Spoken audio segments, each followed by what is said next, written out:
Hey cousins, it's y'all favorite insurance cousin, Cousin Quan. And remember I told you guys that some things were shaking up with the insurance industry, and I wanted you guys to keep in mind when I talked about rates and claims and things of that nature. So come on, let me just educate y'all a little bit.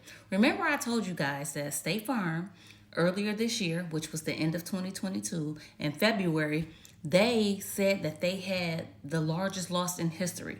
They lost $13 billion in underwriting, which it was claims, fraudulent claims, things of that nature.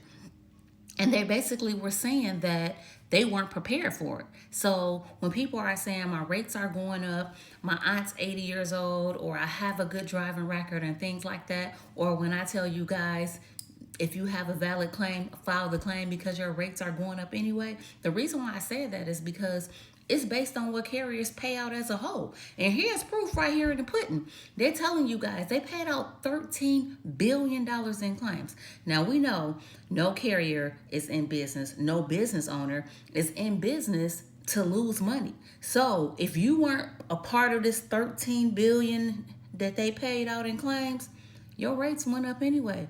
And it had nothing to do with you. Like I said, so for those that's like, no, my rates are going up, I don't want to. If you have a valid claim, file the claim because others are. And that's what's going on. Your rates went up and you didn't even file a claim. Another thing is Liberty Mutual, they laid off people.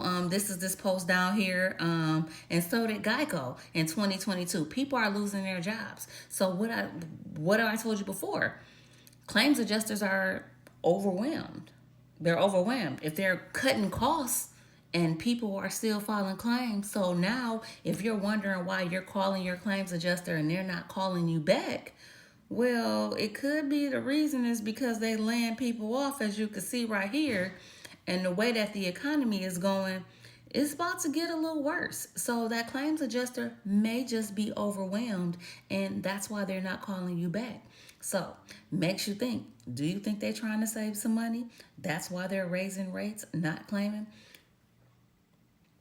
I just want to do what I tell y'all, show y'all receipts. This is why rates are the way that they are. So for people that says that it has nothing to do with inflation, it has to do with inflation.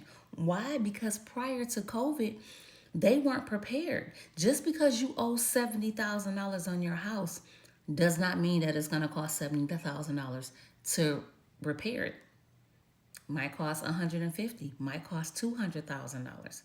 Be mindful when you're getting those quotes. Another reason why they changed those dollar deductibles, a lot of people are looking on their policies.